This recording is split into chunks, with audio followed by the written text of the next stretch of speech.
సరికి సరి. పరంధామయ్య ఆకస్మికంగా మరణించటంతో అతని భార్య 10 ఏళ్ల కొడుకు గోపాలుడు అనాథలైపోయారు. వారికి వెనక ముందు ఎవ్వరూ లేరు. వారికి ఉన్నదల్లా ఒక ఇల్లు, 1 ఎకరం పొలమును.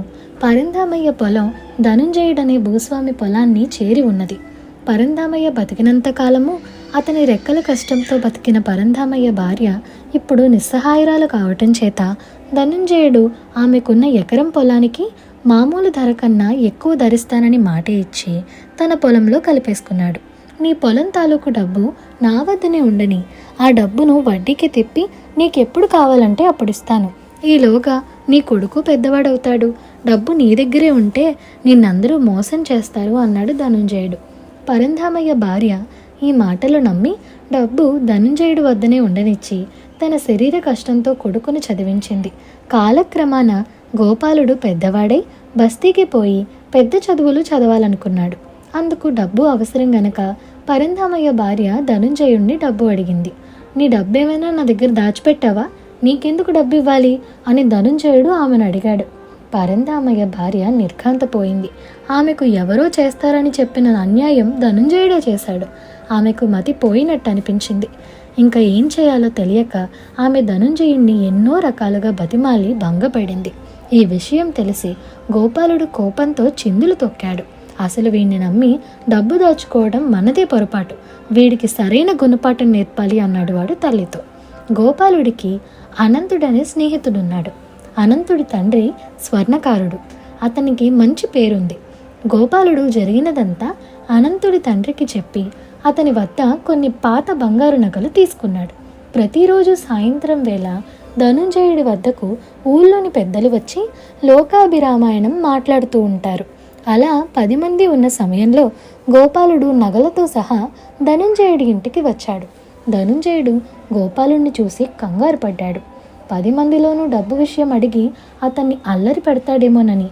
కానీ గోపాలుడు ఆ సంగతే ఎత్తక తనతో తెచ్చిన నగలు ఊరి పెద్దలందరూ చూస్తుండగా ధనుంజయుడి ముందు పెట్టి, ఇవి మా తల్లిగారి పాత నగలు. నాకు డబ్బు అవసరమై వీటిని మీ వద్ద తాకట్టు పెట్టడానికి వచ్చాను. నా చదువు నిమిత్తం డబ్బు అప్పేయగలరా అని అడిగాడు. నగలు చూసి ధనుంజయుడి కళ్ళు మెరిశాయి. అన్నీ మేలిమి బంగారు నగలు. ఎంతో కొంత గోపాలుడి చేతిలో పెట్టి వాటిని కూడా కాజేయొచ్చనుకొని ఆశ కలిగింది ధనుంజయుడికి.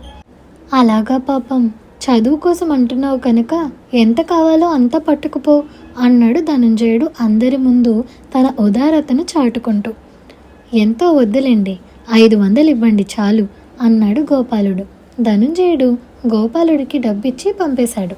మర్నాడు అతడు అనంతుడి తండ్రినే పిలిపించి నగల నాణ్యత చూడమన్నాడు. స్వర్ణకారుడు నగలను పట్టి చూస్తూ, ఇవి మన జమీందారు గారి నగల్లా ఉన్నాయే. ఇంకా సందేహం దేనికి? అవే.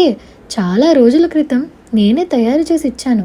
4 రోజుల క్రితం వారింట నగలు పోయాయన్నారు. ఇవేనేమో కోపదీసి అన్నాడు. ధనుంజయుడికి పై ప్రాణాలు పైనే పోయాయి. దొంగ సొమ్ము మీ ఇంట ఉండడం మంచిది కాదు. దీన్ని ఎవరిచ్చారో వారికే ఇచ్చేసి చేతులు కడుక్కోండి, లేకుంటే చిక్కున పడతారు అన్నాడు అనంతుడి తండ్రి.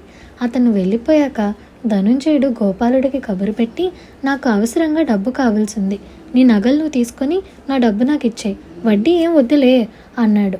గోపాలుడు నగలు తీసుకొని, అరే డబ్బు ఖర్చులకు వాడేశానే, 4 రోజులు ఆగండి ఇచ్చేస్తాను అని అన్నాడు.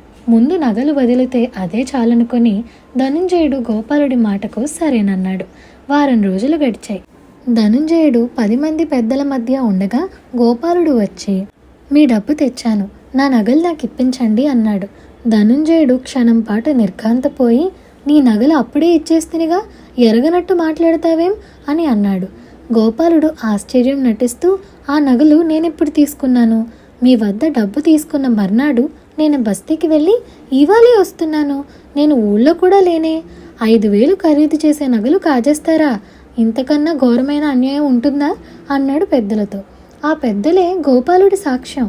తాను గోపాలుడికి డబ్బు ఇచ్చినందుకు ఆ పెద్దలు సాక్ష్యం ఉన్నారు గనక తన డబ్బు ఎక్కడికి పోదనుకున్నాడు. కానీ ధనుంజయుడు వాళ్ళ సాక్ష్యం తనకు ఎదురవుతుందనుకోలేదు.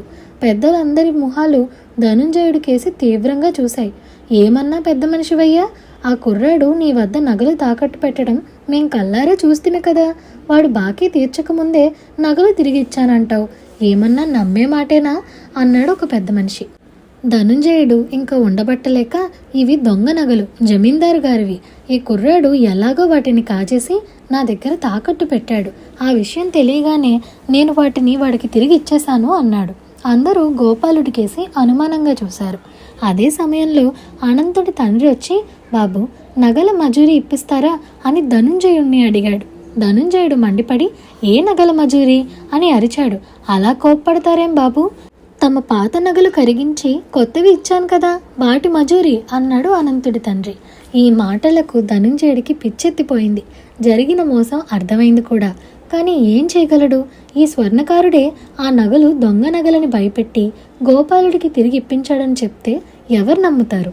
స్వర్ణకారుడి మజూరీ ఎగ్గొట్టడానికి తాను ప్రయత్నం చేస్తున్నాడు అనుకుంటారు. గోపాలుడు తాము చూస్తుండగా ఇచ్చిన పాత నగలు స్వర్ణకారుడి చేత కరిగించి నగలు చేయించుకున్నాడని ధనుంజయుడిని గురించి అక్కడ చేరిన వారందరికీ నమ్మకం కుదిరింది. ఇంతకాలము నువ్వు మోతుబరి రైతువని, పెద్ద మనిషివని గౌరవించాం, కానీ నువ్వు ఇలాంటి మోసాలు చేస్తావని అనుకోలేదు. ఆ కుర్రాటి నగలు తిరిగిచ్చేయి, వాటిని కరిగించి కొత్త నగలు చేయించినా చేసిన మనిషి ఇక్కడే ఉన్నాడు గనక తాను చేసిన నగలేవో చెప్తాడు అన్నారు పెద్దలు. ధనుంజయుడికి తల కొట్టేసినట్టయింది. తన డబ్బు కక్కుర్తి ఇంతటి తలవంపులు తెస్తుందని అతను ఊహించలేదు. ఇప్పుడు నగలు ఎక్కడి నుంచి తెచ్చిచ్చేటట్టు? గోపాలుడికి ధనుంజయుడి పరిస్థితి చూసి జాలి కలిగింది. అతను అక్కడి పెద్దలతో, పోనీయండి, ఆయన మనసు పడి చేయించుకున్న నగలు నాకొద్దు, ఆ బంగారం ధర ఇవ్వమనండి, నగలు చేసిన స్వర్ణకారుడు ఇక్కడే ఉన్నాడు కదా, బంగారం ధర ఆయనే చెబుతాడు అని అన్నాడు. ధనుంజయుడు గోపాలుడికి రొక్కం 5,000 ఇచ్చి రుణ విముక్తుడైనాడని అనిపించుకున్నాడు. ఇదండి ఇవాల్టి కథ. ఈ కథ మీకు ఎలా అనిపించిందో మాకు కామెంట్ సెక్షన్లో చెప్పండి. అలాగే మీకు ఈ వీడియో నచ్చినట్లయితే like, share, subscribe to Priya stories Telugu. Thank you for watching.